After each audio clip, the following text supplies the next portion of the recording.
ఈ అక్షయ తృతీయకు BNR gold and diamonds లో gold పై 6% నుంచి 9% వరకు డిస్కౌంట్, జీరో మేకింగ్ ఛార్జెస్.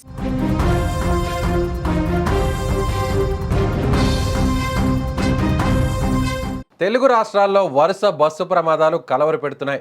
గతంలో కర్నూలు, మార్కాపురం బస్సు ప్రమాద దృశ్యాలు కళ్ల ముందు ఇంకా కదలాడుతుండగానే హైదరాబాద్లోని కూకట్పల్లిలో మరో ట్రావెల్ బస్సు ప్రమాదానికి గురైంది. చూస్తుండగానే క్షణాల్లో మంటలకు ఆహుతైంది. అయితే ఈ ప్రమాదంలో బస్సు డ్రైవర్ అప్రమత్తతో పెను ప్రమాదం తప్పింది. కేపీహెచ్బీ పోలీస్ స్టేషన్ పరిధిలో బస్సు ప్రమాదం జరిగింది. కేపీహెచ్బీ పిఎస్కు కూతవేటు దూరంలో మెట్రో పిల్లర్ 734 దగ్గర ఓ ప్రైవేట్ ట్రావెల్ బస్సులో ఒక్కసారిగా మంటలు చెలరేగాయి. జేఎన్టీయూ నుంచి కూకట్పల్లి వెళ్లే జాతీయ రహదారిపై ఈ ప్రమాదం సంభవించింది. క్షణాల్లోనే మంటలు బస్సు అంతటా వ్యాపించడంతో నడి రోడ్డుపై బస్సు తగలబడిపోయింది. మంటలను ముందుగానే గుర్తించిన బస్సు డ్రైవర్ వెంటనే అప్రమత్తమై ప్రయాణికులను కిందకు దించేశాడు. దీంతో పెను ప్రమాదం తప్పినట్లయింది. సమాచారం అందుకున్న పోలీసులు, అగ్నిమాపక సిబ్బంది ఘటనా స్థలానికి చేరుకొని సహాయక చర్యలు చేపట్టారు. ఫైర్ ఇంజన్ల సహాయంతో అగ్నిమాపక సిబ్బంది మంటలను అదుపు చేశారు. నడి రోడ్డుపై బస్సు దగ్ధం కావడంతో కేపీహెచ్బీలో భారీగా ట్రాఫిక్ ఏర్పడింది. బస్సులో షార్ట్ సర్క్యూట్ కారణంగా ఈ ప్రమాదం జరిగినట్లు తెలుస్తోంది. ఈ ఘటనకు సంబంధించిన పూర్తి వివరాలు ఇంకా తెలియాల్సి ఉంది. 18 మంది ప్రయాణికులతో గచ్చిబౌలి నుంచి పాలకొల్లు బయలుదేరిన బస్సు గచ్చిబౌలి నుంచి కొండాపూర్, మియాపూర్ మీదుగా వెళ్తోంది. అక్కడకు తమ ప్రయాణికులను ఎక్కించుకుంటూ ముందుకు సాగుతోంది. సరిగ్గా కేపీహెచ్బీ పిల్లర్ నెంబర్ 734 దగ్గర రాగానే బస్సులో ఒక్కసారిగా మంటలు చెలరేగాయి. అవి క్షణాల్లో బస్సు మొత్తం వ్యాపించాయి. అయితే మంటలను గమనించిన డ్రైవర్ వెంటనే ప్రయాణికులను అప్రమత్తం చేయడంతో అందరూ చకచక కిందకు దిగేశారు. ఆ తర్వాత క్షణాల్లో బస్సు కాలిపోయింది. దీంతో అందరూ ఊపిరి పీల్చుకున్నారు.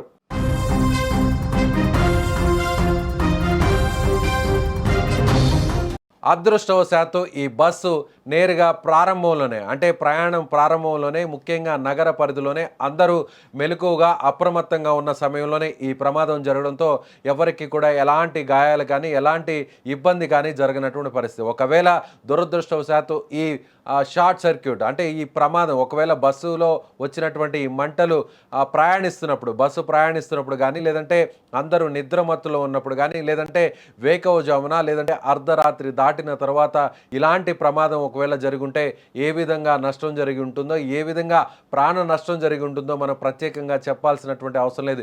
ఇప్పటి వరకు ఏపీతో పాటు తెలంగాణలో జరిగినటువంటి వరుస బస్సు ప్రమాదాల్లో చాలామంది అక్కడ అగ్నికి ఆహుతై ప్రాణాలు కోల్పోయినటువంటి పరిస్థితులు మనం ఇప్పటి వరకు చూసాం. ఇప్పుడు తాజాగా హైదరాబాద్ నగరంలోనే రాత్రి 10:30 11 గంటల సమయంలో ఈ ప్రమాదం జరగడంతో వెంటనే సహాయక చర్యలు చేయడానికి, అదేవిధంగా డ్రైవర్ కావచ్చు, లేదంటే బస్సు సిబ్బంది కావచ్చు, బస్సులో ప్రయాణిస్తున్నటువంటి వారందరినీ కూడా వెంటనే అప్రమత్తం చేసి అందరినీ ఇమీడియట్గా కొన్ని నిమిషాల వ్యవధిలోనే కిందకి దించగలిగారు.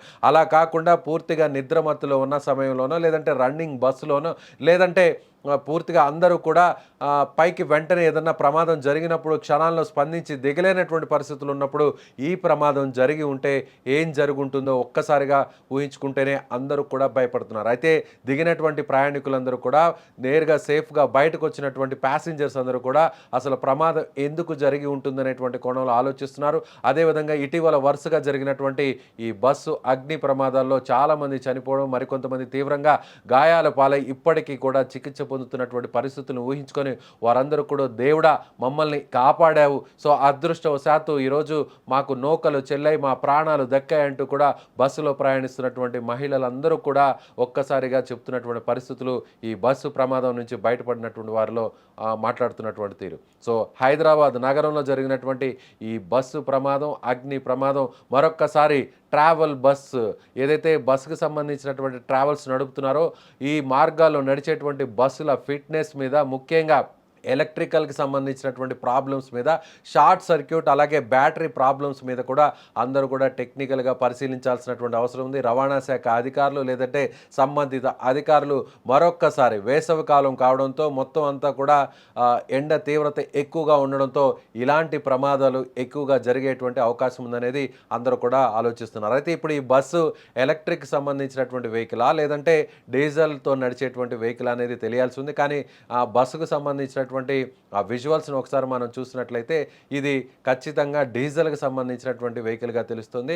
సో డీజిల్ ఇంజిన్తో ప్రయాణించేటువంటి ఈ బస్సులో ఎందుకు ప్రమాదం జరిగింది? మంటలు వ్యాపించిన క్షణాల్లోనే బస్సు అంతటా కూడా బస్సు నిలిపివేసినా కూడా బస్సు మొత్తం పూర్తిగా ఎందుకు కాలిపోయింది అనేది కూడా ఇప్పుడు అనుమానం కలుగుతున్నటువంటి పరిస్థితి. ఒక్కసారిగా అక్కడ సిచ్యువేషన్ చూడొచ్చు. అక్కడ ఉన్నటువంటి ప్రయాణికులు, స్థానికులందరూ కూడా పెద్ద సంఖ్యలో గుమికూడున్నటువంటి దృశ్యాలు మనకు కనిపిస్తున్నాయి. ఒక్కసారిగా హైదరాబాద్ నగర రోడ్ల మీద ట్రాఫిక్ ఏ స్థాయిలో ఉంటుందో ప్రత్యేకంగా చెప్పాల్సినటువంటి అవసరం లేదు.